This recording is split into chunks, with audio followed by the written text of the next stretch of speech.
Сайн байцгаана өрх мөндөд үзэгчдээ ярилцсан хөтөлбөрийн цааш шин дугаар та бүхэнд хүрж байна. Өнөөдрийнхөө эхний зочноор бид Монголын финтек группийн гүйцэтгэх захирал Наранбатыг урьлаа. За, сайхан урьж байна та. Сайхан урьж байна. За. Хамгийн сүүлд хоёлоо уулзж хахад Монголын финтек групп Сентли компанийнхаа IPO хийгээд танаа компани санхүүгийн зах зээл технологиор цойлж исэн.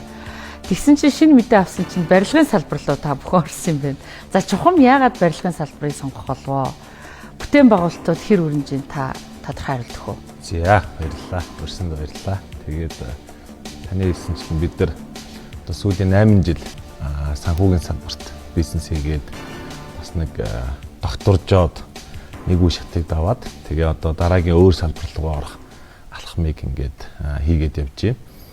За орох улсын яг хоёр шалтгаан байгаа. Нэгт бид нар нөгөө олон газар офс төрөсдөг бол өөрсдийн гэсэн офстой болох. За бас нэг юм барилгын салбарт орох. За хоёрдугаарт бол бас нөгөө энийг хотын нэг бүглэртэй холбоотой тий энэ нөгөө бидний амьдарч байгаа чи яг ялгаа авахгүй манай ажилчдын гэсэн юм проблем байгаа. Өглөө оройдоос нөгөө хүүхдээ сургууль цэл хүргэж өгнө. Бүглэр нь стресст нь тэр нь ажилд нөлөөлнө гэдэг юм. Тэгээ энд ямар ч лээс нэг юм шийдэл гарц олоход бас нэг өөртөө хувь нэмрийг оруулах гэж бодоод барилгын салбарт ороод эхлүүл явж байна.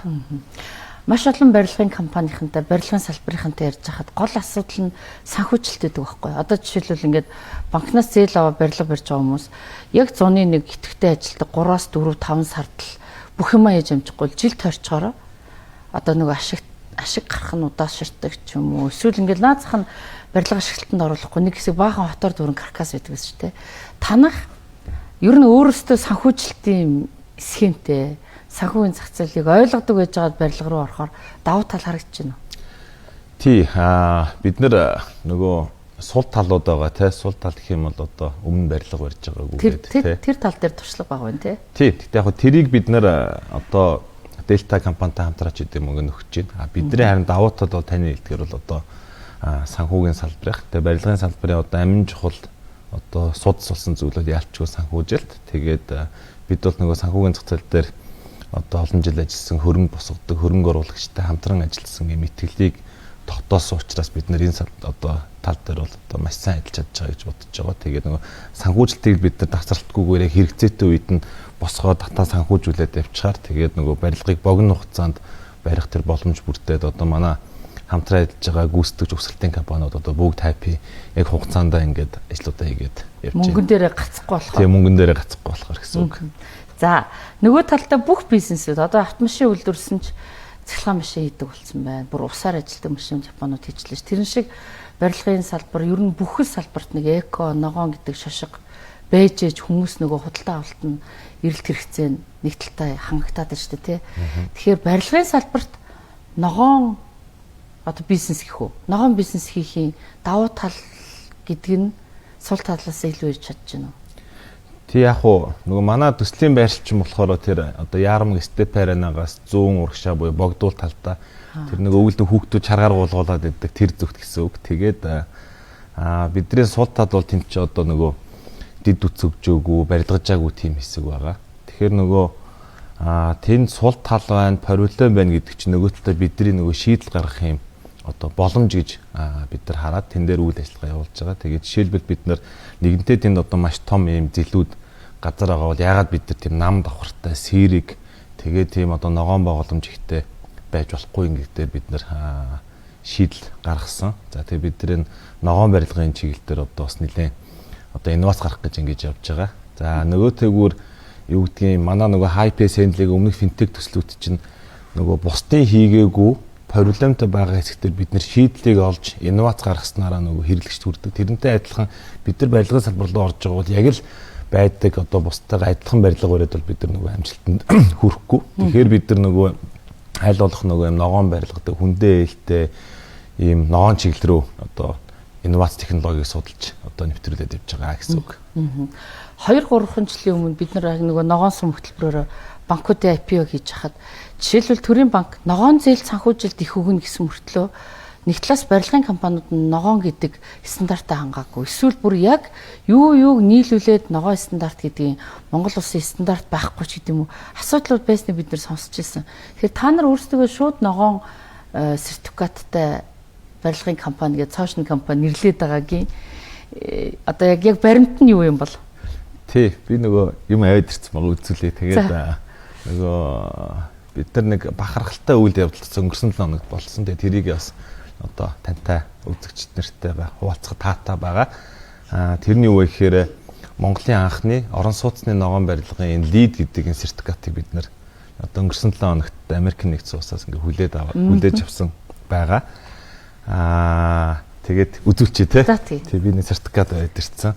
За энэ болонгуудаа манай Neo City Residence. За тэгээд Gold буюу юм одоо алтан сертификатыг бид нар pre-certification гэдгийг ингээ хүлээж аваад байж байгаа. Тэгэхээр маш олон төрлийн одоо ногоон барилгын стандарт байдгийн хамгийн том нь бол энэ Америкийн нэгдсэн улсын ногоон барилгын зөвлөл гэдгээс одоо гаргадаг. Тэгээ энэ дээр ч нөгөө энгийн, мөнгөн, алтан, платинум гэдэг бид нар 65 оноотой Gold гэдгийг ингээ авчаад ингээ байж байгаа. Тэгэхээр энэ бол одоо Монгол улсад анхны орон сууцны төсөл юм одоо лид гэдэг юм сертификатыг одоо авсан гэсэн үг.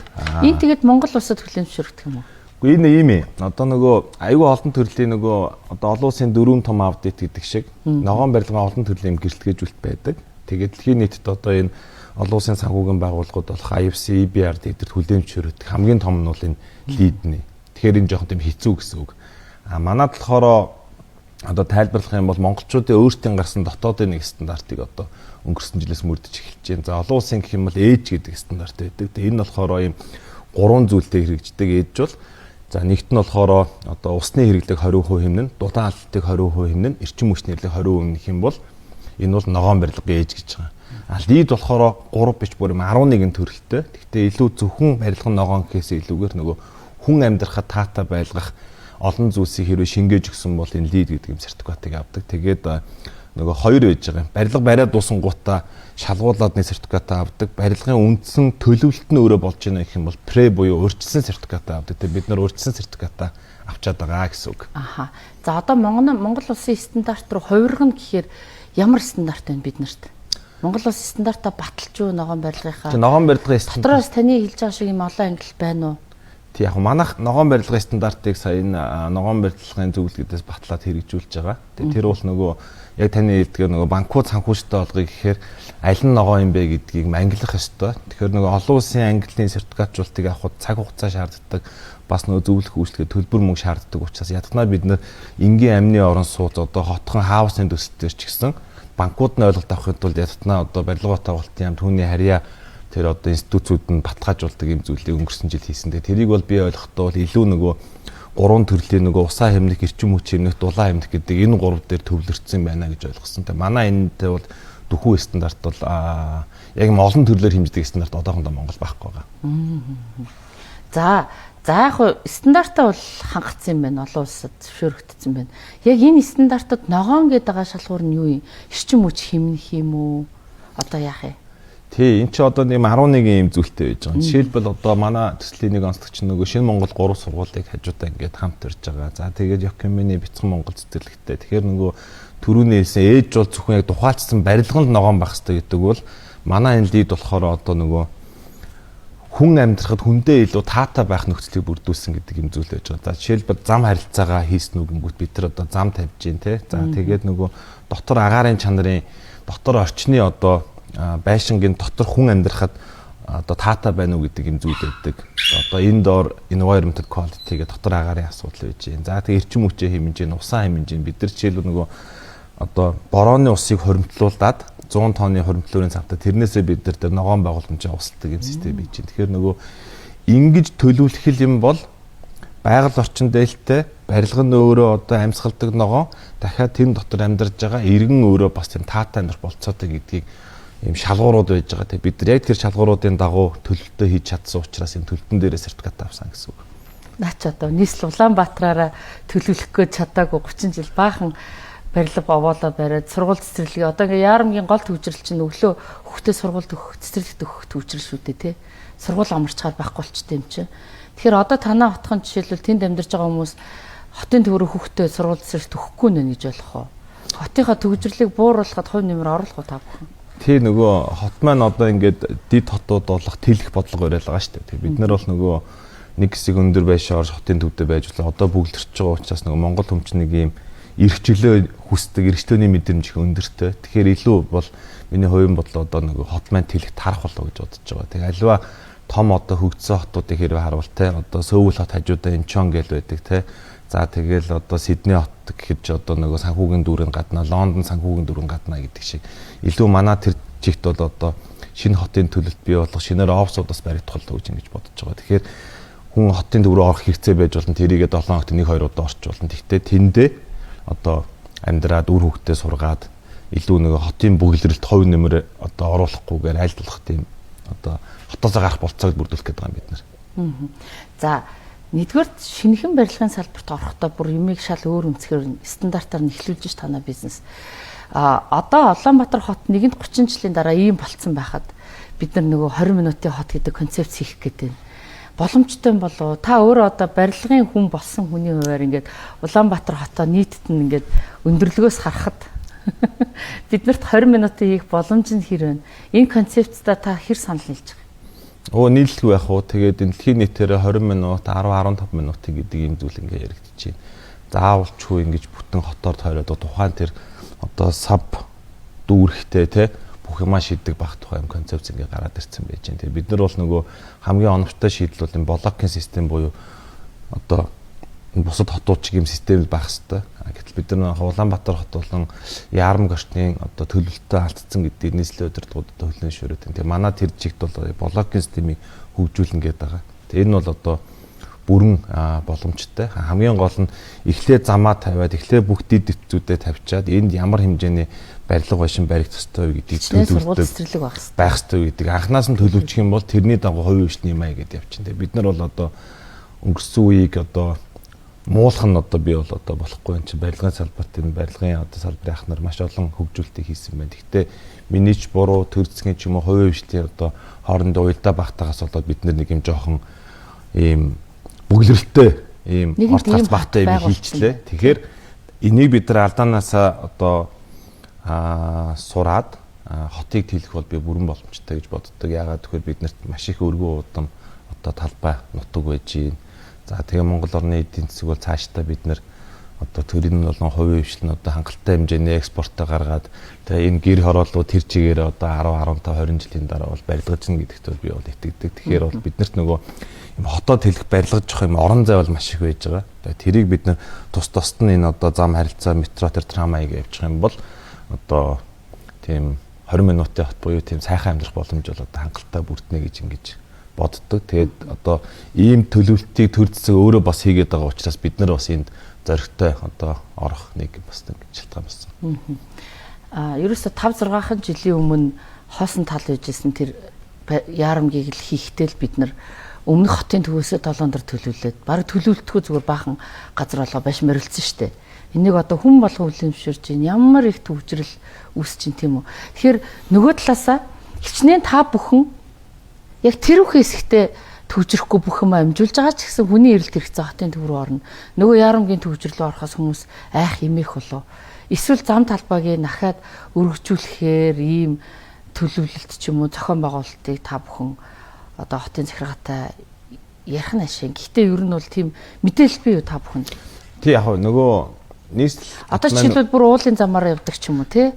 Яг тэгхгүй бол нөгөө танахаас гараад одоо энэ яарамгийн төвжирэл рүү орох юм бол тэгэл бас хэцүү болох нь шүү. Тий тэр чинь нөгөө олон нийтэд зарлалцсан. Дэлхийн банкны 11 км 20 сая долларын одоо 6.10-ны зам явна гэдэг ингээд зарлалцсан. Нөгөө богдуулын орчим юм. Тий богдуулын орчим. Тэр зам манай хажуугаар явж байгаа. Тэгээд тэр одоо нөгөө шинэ гүүрээр нэгдүгээр хурлаа холбогдно гэдэг зүйл ингээ яригдчихэж байгаа. Дахиад тэр трам яригдаад ингээ чинь тэрийг төлөвлөчөөд байна. Яг мэдээж энэ 3 жилөө 5 жилөө цаг хугацааны асуудал байх. Тэгээд бид бол нөгөө хотын том асуудлыг шийдэхээс илүүгээр нэг юм тухайн хотхондоо дотроо ингээд бас амьдарч болдгийм байх гэдэг нэг юм жишг үүсгэж гэсэн нэг ийм л бодолтой явж байгаа. Тэгээд нөгөө бид нар ч өөртөө давуу талх юм бол өөртөө финтек компани IT одоо сайтай байж байна. Тэгэхээр хотхон дотроо хүмүүс коммуникац сайтаагаар одоо маш сайн community бүрдүүлж ингэж одоо амьдрах боломж байдгийм байна гэдэг нэг жишг харуулчих. Тэгэхээр аяндаа нөгөө маш олон адилхан барилгууд байж итэл ногоон барилгын гэрчлэгээ аваад олон төрлийн одоо инновац шингээгээ төсөл хийх юм бол одоо амжилттай байж болдго юм байна. Зөв жишээг юм гэдэг бид нар харуулах нь л одоо бидний нэн тэргүүний зорилго. Тэгээ энийг бид нар харуулчих юм бол одоо бусдадаа бид нар ноохоогоо шеэрлээд илүү одоо тийм одоо хүндэл таатай тийм одоо хотын жишг болж болох уу гэж бодоод байгаа. Сургууль цэцэрлэгээс болоод хотын төв рүү төвжрээд танах эсрэгээр нөгөө урсгалт нь шинэ Монгол сургууль ярих юм байна. Тэгээ ер нь Яармагт амьдардаг бүх хүн тэр одоо энэ байгаа Харан морфожиг гэдэг сургууль хүүхдээ уулах гээд энийг ийм мөрөөдөлтэй амьдраад байгааг та бүхэн эрэлтийг нь олж харж энийг байгуулж байгаа юу? Эсвэл одоо бүх хүмүүс ихэд танаа зүг рүү төвжрүүл багтаамж даацны хэр сургууль ирж байгаа юм бэл. Яг бид нар бол нөгөө хотын төвөөс тэр степ ареныг тийшээ очих гэж санал болгохгүй байгаа. Нэгэнтээ Нисхийн харамгийн орчинд өөрөө бараг 70,000 хүн хаам ингээд айл өрх ингээ байршсан. Монгол улсын хамгийн боломжит хэсэг суурьшсан. Төвлөрөл үүссэн байж тээ. Тийм тэгээд ихэвчлэн залуу гэр бүлүүд байж байгаа те дандаа 2 дахь 3 дахь байраа авч байгаа. Тэгэхээр бид нар тэнд байгаа Яармаг Нисхийн хүмүүсийг л нэг 2400 айлыг шилжүүлсэн төслий гэж бодсон. Тэр ч утгаараа бид нар нөгөө судалгаа хийгээд 1280 хүний төврийн судалгааг өгсөн чинь нэг номерт одоо монголчууд ногоон байгууламж өсөж байна. Хүүхдийн тоглоомын албан ногоон байгууламж. 2 номерт нөгөө гараж зогсоолын хүрэлцээг хүсэж байна. 3 номерт цэцэрлэгтэйгээ ойр байх, 4 номер сургуультай ойрхыг хүсэж байгаа. Тэгэхээр бид нар энэ ногоон одоо барилгын гэлтгэлд орсон ч гэсэн ерөөсөө монголчууд чинь тийм байгальтай дуртай, ногоон өнгөнд модон дуртай байна. Энийг хүсэж байгаа юм байна. Энэ нь дутагдаад байгаа юм байна. Тэгэхээр энийг бид нэр илүү хийж өгчээж хүмүүсийн одоо хүсэн хүлээсэн төслөж чадах юм байна гэдгийг бид нар төлөвлөж байгаа гэсэн үг юм. За, төрийн санхүүжилтийн асуудал барилга дээр гол асуудал гэдгийг ярьсан. За, сошиалс харсан л да голомт капиталтай хамтарч байгааг. Ингээд богино урт хугацааны хүү багтаа санхүүжилт авлаач гэсэн Монгол орны одоо энэ байгалийнх нь өөрийнх нь хүүтэрдэг барилга барих ямар ч боломжгүй болдгоос ахуулаад жил өнждөг тухай л гол проблем байгаа ш. Тэг жил өнжихгүй ашиглалтанд оруулах боломж байгаа юм уу? Тэрийг л сонирхоод байна. Тий нөгөө бид нар ч нөгөө санхүүгийнхэн тооцоо удаж үзээл те. За 100 сая төгрөгийн өртөгтэй байшин бариа танд одоо 200 сая төгрөгөөр зарах байлаа гэж бодоход хэрвээ 24 сарын хугацаатай авах юм бол тэр 100 сая төгрөгийн өртөг чинь жилийн одоо 20% гэх юм бол 2 жил гэхээр 140 сая төгрөг болчихно. Хэрвээ 1 жилдээ авах юм бол 120 сая төгрөгийн өртөгтэй болно. Тэгэхээр илүү тэр хэмнэж байгаа 20 сая төгрөг бид нар нөгөө байшин руугаа одоо үнцэн шингээх юм боломж бүрднэ гэсэн үг. Тэгээд таны хэлдгээр бид нар чи эрсдэл суулын ур амьсгалтай 11, 12, 1, 2, 3 гэдэг бүхэл бүтэн одоо 5 сар нь 5 сар нөгөө юм барилгын угсралт хийж болдоггүй зөвхөн дотор засал хийдэг. Тэгээд бид болохоор нөгөө нэг би жишээ олгож яриад байгаа нь болохоор хавар ургацыг тариад намар хурааж авдаг шиг барилгыг хавар эхлээд одоо намар дуусгадаг болъё гэдэг энэ зүйлийг ярьж байгаа. Ингэснээр бол нөгөө бүр 12 сар биш 8 сарын хугацаанд барилгыг барьдаг болчих юм бол нөгөө 100 сая төгрөнд ноогдох одоо санхүүгийн зардал чинь 20 саяч биш бүр 16 сая болоод ингээ буурчихна. Тэгэхээр бид нар илүү байшиндаа үн цэнийг шингээ чанартай байшин барих болцоо бүрдэн нөгөө талдаа барилгын өртөг буурчих юм бол бид нар зах зээл дээр өрсөлдөхүйц одоо худалдаж авч болох үс үнээр чанартай барилгыг нийлүүлэх боломж бүрдэн гэдэг байгаа. Одоо жишээлбэл бид нар цагаан сарын өмнө бид нар битүүний өдөр арматураа авчираад газраа онгоолгоод эхэлсэн 3 сарын 6-наас бид нэр туталтаа хийж эхлээд одоогийн байдлаар бид нэр ингээд 4 давхар дээр туталт хийж байгаа. 10 давхар байшин бид нэр маш богино хугацаанд туталт дуусгана. Бараг наадмаас өмцөрдөх нь ш.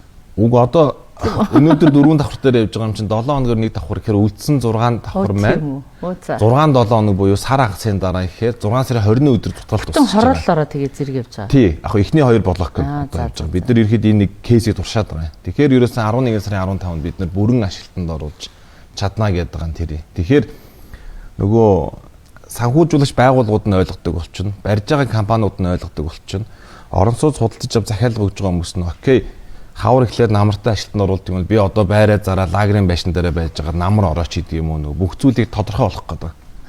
Тэгэхгүй нөгөө бид нар чинь хэд өндөр төлөвлөчгөөр 18 сар гэснээ 24 сар болж хойшлдог 36 сар болж хойшлдог. Тэгээд нөгөө иргэд жоохон хохирдог. Тэгээд голд нь нөгөө ковид ч гэдэг юм уу тээвэр логистикийн эрсдэл гардаг гэдэг юм асуудлуудтай.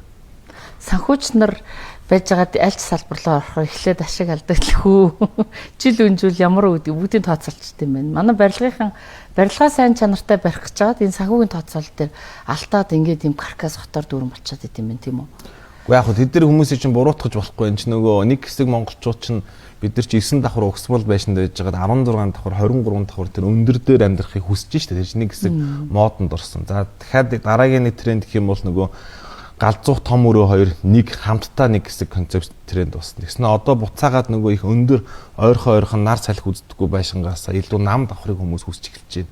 Нөгөө галзуух том өрөө ер нь нэг дор байснаа галзуухан тусдаа байх нь зүйтэй байна. Тэр хоол хүнсний үнэр чинь телевиз үзэж байгаа хэцүү байна ч гэдэг юм уу. Тэгэхээр нөгөө юм шилжилт явагдаад байгаа. Тэгэхээр өмнөх одоо тэр 16 23-ыг барьсан болно одоо барьж байгаа хүмүүсийг бид нар буруутгах болохгүй. Тэ хотын төв бол яалчгүй нөгөө үн цэнтэй үнэтэй газар учраас тэнд баг ногоон байгууламжтай байдаг, өндөр байдаг, өндрийг барихаар хугацаа авдаг нь бол ерөөсөө л дэлхийн нийтийн хотын төвийн даунтаун area гэдэг тийм жишг.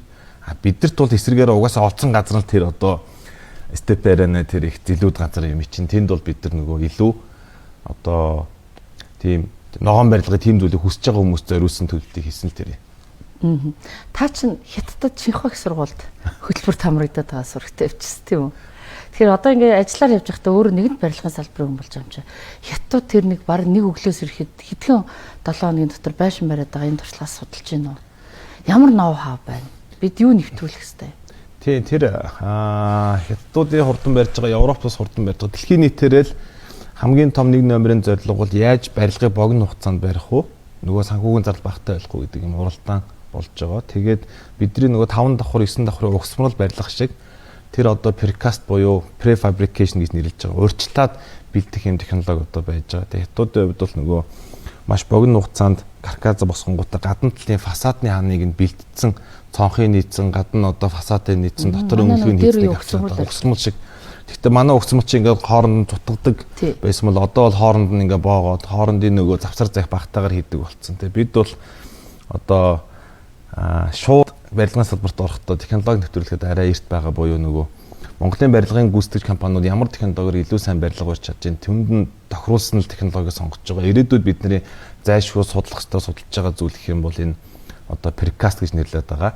Энэ зүйл. Тэгэхээр маш хурдан металл каркасаар стил гэдэг байгаа төмөр босгоод зөрүүлээд ингээ хийчихэж байгаа. Тэг яг нөгөө яг таны хэлдгээр за энэ худлаа ярьж энэ да яаж хавар ихлээр намар дуусгах тийм гэдэг. Би болохоор нэг хүмүүсийг уриалдаг, санхүүгийн байгууллагуудад уриалдаг, хамт олноос уриалдаг тий.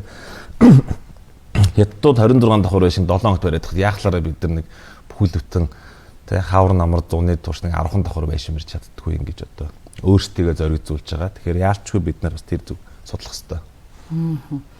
Тэгэд явж байгаа сүултээ финтек групп маань байшин барилгын байшин ухсардаг үйлдвэрлэл орох уу?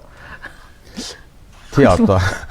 Тэг бид нарт нөгөө байшин барих гэсэн чинь сургууль барих хэрэгтэй болоо, цэцэрлэг барих хэрэгтэй болоо, зам барих хэрэгтэй болоо. Тэг яалтчгүй нөгөө юм одоо хүн бол юм цогцоороо хотхон хүсэж чинь бүх юм нэр доороо байхыг ингээ хүсэж чинь. Тэг бид нар бол нэлээд том хэмжээний хөрөнгө оруулалтыг босгож ингэж ажиллаж байгаа. Хүмүүс уус тийм зүйлийг хүсдэг болсон байна. Тэг манай давуу тал бол нөгөө түрүүн таасан голомт капитал гэж манай Үлзикор, Айнас, Тэнгэр капитал гэдэг олон санхүүгийн байгууллагатай бид нар олон жил хамтарсан туршлагатай учраас нөгөө орон сууцны блок болгоны нэг одоо андеррайтер санхүүгийн байгууллагатай хамтраад тэгээд тэр байшин болгоныхаа ард нь одоо 50-100 хөрөнгө оруулагчнаас хөрөнгө оруулалт босгоод тэгээд бид нар нөгөө одоо нөгөө банкнаас зээл авахгүйгээрээ өөртөө хөрөнгө оруулалтаа иргэдээс босгонгуудаа харьцангуй босгонгуудаа маш хурдан нөгөө юма хийгээ үзүүлээд эхэлчихээр бас ихтгэл төрдөг юм. Жишээлбэл бид нар сургуулаа одоо 8 сарын 15-нд ашиглалтанд оруулна. 6 сарын 1-ээс сургуулийн каркасыг дуусгах нь замаа бид нар 7 сарын 1-нд 4-ний зам барина гэдэг яг бүтээн байгуулалтууд дөрнөл явж байгаа. За сонирхолтой юм байна. 2 жилийн өмнө бид нар чинь ногоон сүм хөтөлбөр гэдэг аян гээд та өөрөө санхүүгийн зах зээлийн төлөөл тантай хамтраад нэг талаасаа өрсөлдөөн явж исэн хүмүүс одоо таны хөрөнгө оруулагч нар болсон байна. Санхүүгийн зөвлөгөө болсон байна зү үү? Зөв тийм. Тэгэл бид нар чинь нөгөө яг анх гарч иж байхдаа бол би нөгөө өөрчлөлтөж гэж хардаг байсан. Банкуд ч гэсэн өөрчлөж хардаг байсан. Одоо бол нөгөө нэг зүйлийн төлөө хамтарч ажиллаад ингээд сурцсан гэсэн үг. Тэгээд барилгын салбарын ч гэсэн энэ юу одоо санхүүгийн нөхөр финтекийн нөхөр юу одоо үлгэр домог шиг юм яриад байна гэж ярьж ирсэн. Тэгээд харьцангуй бид нар бас шинэ технологи нэвтрүүлээ, лидээ нэвтрүүлээд нэг юм чаддгаа үзүүлээд ингээд явчих юм бол одоо бас барилгын салбарт одоо маш олон технологи нэвтрүүлэх одоо жижиг болох тал дээр одоо хамтран ажиллана гэж бодож байгаа. Тэгээд жишээлбэл бид нар одоо нэг дотор агаарын чанарын ERV гэдэг төхөөрөмжийг Монголд анх нэвтрүүлж байна. Жишээлбэл бид нар одоо нөгөө байшингийнхан дээрээ одоо нөгөө нарны панел тавьж агаад батарей хоригдлоор тавиад одоо 2 лифт болон шатны ангил байнгын 24/7 сэргээгдэгч хүмүүстнээс ажилтдаг буюу тог засархад тэр лифт тасрахгүй гэдэг технологи Монголд хамгийн анх нэвтрүүлж байна. За дараагийнх нь бол бид нар одоо нөгөө дулааны тоолуур гэдгийг бас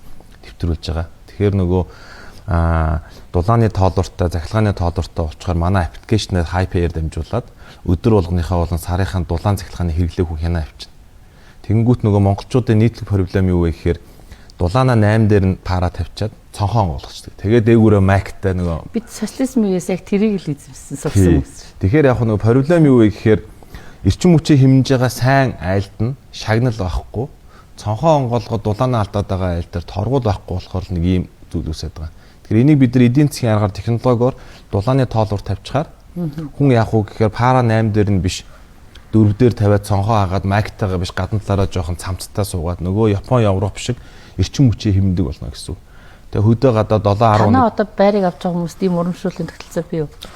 Ой тэр чинь ингэх байхгүй юу? Одоо жишээлбэл би их тийм цонхоо онгоолгодог дулаана 8 дээр нь тавиад дулаан алддаг хүн бол одоо юу гэдгийг сарын миний тог захилгааны төлбөр 200 мянга гарна. Өндөр гарна шүү дээ. Та болохоор эрчим хүчээ хэмндэг буюу цонхоо хаагаад дулаана бага алдаа тэгээд пара 4 5 дээр тавиад хөдөө гадаа явах үедээ ашиглалтгүй өрөөгөө бүр багасгадаг байх юм бол та 100 мянга төлнө. Тэгэхээр ерөөсөө л эдийн засгтээ нь уяа төвчгөр хүссэн үсээгүй иргэд эрчим хүчээ хэмнэх, дулаанаа хэмнэх энэ чиглэл рүү явна л гэсэн үг. Тэгээд одоо эрчим хүч дулааны салбарын хүмүүс биднийг их сайн дэмжиж байгаа. За яста наачин зөв шүү. Монгол хамгийн анхны дулааны тоолуур тавиад хүмүүсийг юм ялгууртай тарифтай болгоод өгчөө. Тэгэхээр хүмүүс чинь дулаанаа одоо хэмнэнэ л гэсэн үг гэдэг.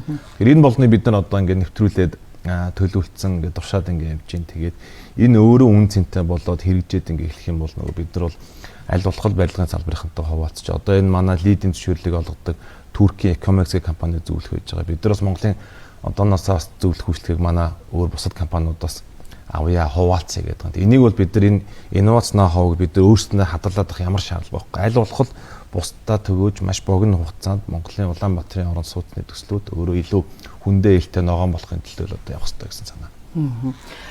Барилга өөрөө хотхон тэр чигээрээ эко бүр олон улсын сертификаттай. Тэгэхээр жишээлбэл хогны менежментийг чинь сонирхож болох. Би сүүлийн үед энэ Улаанбаатарын хог хаягдлын асуудал бүр хэрээс хэтрээд байгаа болохоор зочин болгоноосоо баг энэ асуудлыг асууж байгаа. Манайх ч нөгөө нэг лаз хуванцар сав хийгээд 20 төгрөг өгдөг тэр одоо recycling vending машиныг ингээд бас санхүүжилжсэн юм дуршлагтай.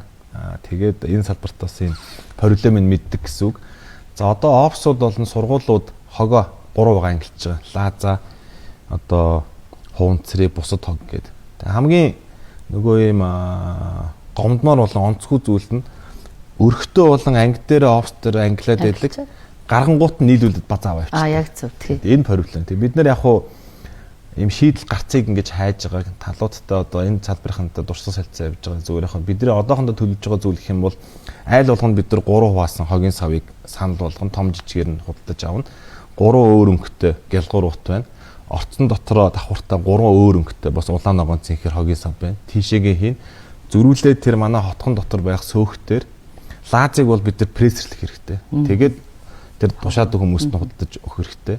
Хуванцрыг бол бид нар миксердээд үрт золгоод дахиад тэр big bag гэдэг уутанд хийгээд явуулдаг. Бусад хогийг нь бид нар хогны машинд хийгүүг явуулдаг байх хэрэгтэй. Тэгэхгүй эн чинь нөгөө нэг хотхон дотроо бид тэр оврыг нь багасгаж цааш нь зөөхгүй бол хамгийн том проблем нөгөө тээвэр логистикийн проблем байгаад байдаг. Тэгэхээр нөгөө хичнээн одоо бага насны хүүхнүүд ч юм бол одоо сургууль дээр одоо эко босрол аваад хогоо ангилах гээд байдаг. Цаанаа ингээд нийлээд үр дүнгүй явчихаар болдоггүй. Монголд одоо хуванцар хайлуулах болон одоо энэ алюминий хөнгөн цаг хайлуулах үйлдвэр байгаад байгаа боловч тэнд нөгөө цэвэр хуванцраараа болон цэвэр лазараа очиход нөгөө тээвэр логистикийн проблемтэй байдаг. Тэгэхээр бид нар бол энийг бас нэг хөрөнгө оруулалт шийдээд нэг хотхон дотроо энийг шийддэг болчих юм бол бас жишг болох юм болов уу гэж одоо төлөвлөж байгаа. Тэгээ одоо бас яг маш бага багаар нь л хийнэ л гэсэн үг нэг бол. Аливаа ажлыг төлөвлөөд тэгээ яг гүйцэтгэх хоёрын хооронд нэг зааг арай нэг төлөвлөснийг гүйцэхгүй те. Тийм хамгийн том бэрхшээл чинь яг ажил хийгээд гардаад хавар болоод газар гисээд бүх юмаа хийхэд ялангуяа төрөлттэй холбоотой ч юм уу тийм хүндрэл бэрхшээл та бүхэнд байна уу? За хоо нөгөө барилга барихтай холбоотой бол одоо ямар ч зүйл алга. Бид нар бас нэг зүйлдэх талархалтай байгаа. Тэрний юу гэхээр Монголын барилгын салбар 30 жил хөгжөөд маш олон ийм одоо туслан гүйцэтгэж бараа материал нийлүүлдэг мэргэжлийн компаниуд гараад ирчих. Маш туршлагатай, маш чадвартай. Магадгүй 20 жилийн өмнө бол одоо юу гэдэг анхны энэ ирэл байдаг юм уу, жигүүр гараанд гэдэг юм хурд групп бол миний төсөөл бол бүх зүйлийг өөртөө хийдэг байсан баг. Тэр одоо цахилгаан, сантехник, гадна тогтчлт одоо лифтэж гэдэг юм. Одоо бол одоо маш олон ийм одоо салбарын туршлагатай компаниуд байдаг юм байна. Тэгэхээр бид нар энэ сайн компаниудтай хамтраад ажиллахад бол барилгын одоо тэр бүтээс хийцэл цаг хугацаанд явах зүйл ямар ч асуудал алга. За нийслэлтэй холбоотой одоо юу гэдгийг нөгөө бидний бас их бэлгшээгээд байгаа нөгөө урдаа шинэ Монгол сургуулигаа бид нар бариад бид нар сургууль барих гээд байна. Жишээ төсөл хийх гээд байна гэж байгаа учраас одоо нийслэлийн удирдлагууд те ерөнхийлөгчний газар ч гэдэг юм биднийг маш сайн дэмжиж ингэж хамтарч ажиллаж байгаа. Зүгээр яг нэг проблем бол одоо гэх юм бол энэ нөгөө хэлэхэд манай тэр бүс нутаг нөгөө байгаль орчны яамны дархан цавтай газар ийм төвшөөлөлттэй байсан. Тэгээд ийм хэдийн зурсыг 2-3 жилийн өмнө өөрчлөлт нийслэлийн одоо зөвшөөрлөд олгож эхэлсэн юм билээ. Тэгээд бид нар одоо нэг тийм жижиг юм шүүхийн маргаануудтай ингээд яваад байгаа. Яг бид нэр өмнө нөгөө найдлан бид нар морин тойруулагч байсан нэг бид Монголд байгаа нэг париулан бидний ажиллаж байгаагаар бол газар олголтуудыг хийгдсэн. Олон жил болцсон. Тэгээ яг бизнес эхлэж байгаа хүмүүс юм хий гэхээр нөгөө газар байдаггүй. Тэгэхээр нөгөө хүнийг өөртөө хийхгүй хүнийг хийхгүй гэдэг ийм кейсүүд л бид нар одоо Монголд бас проблем болгож одоо дүгнээд байгаа. Жишээлбэл ямар ч бизнесийг хийсэн нөгөө ус агаартай гэдэг чинь газартай холбогдох юм байна. Гэтэл нэм газрын маргаантай энэ шүүхээр авдаг шүүхийн процесс нөрийг хугацаа авдаг уддаг бол одоо манай эдийн засгийн бас нэг тулгуурын проблем юм уу даа гэдэг одоо бид нар бодоод байгаа. Бид нар дээр бол одоо юу гэдэг дөрвөн бодлого гэж зэрэг эхлэх байсан чинь газрын шүүхийн маргаанаас болоод бас дутуу ихсэн. Яг одоогоор бид нар ингээ замаа тавих гад замын компаниуд ажилдаа гарцсан. Дахиад тэр нэг одоо байгаль орчны зөвшөөрлөлтөө нөгөө төр отог аялал жуулчны зөвшөөрлөлтөө хүмүүс маань одоо бас эрх ашиг нь хохирцсон гээд хашаагаа онгойлгочихгүй ч иймэрхүү проблемууд байгаа. Тэгэхээр юу гэдэг газрын маргаантай холбоотой асуудлыг бид нар айгүй хурдан шийддэг процесстэй болох ёстой ч гэдэг юм уу те. Тэрийг ирээдүйдээ бас шийдэхгүй бол ерөөсөө цаг хугацаатай өөрчлөлтөж, удирдлагатай өөрчлөлтөж бизнес хийж байгаа тохиолдолд бол тэр суур газрын маргаан гэдэг нь их л том проблем юм байна. Тэгээд ерөөсөө Улаанбаатарыг тойроод бүх газар олголттой юм хийхээр хийж болохгүй.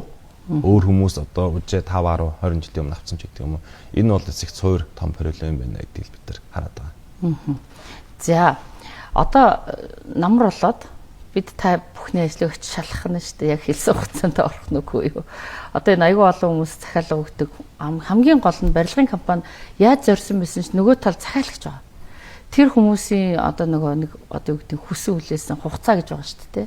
Та бүхний амлсан.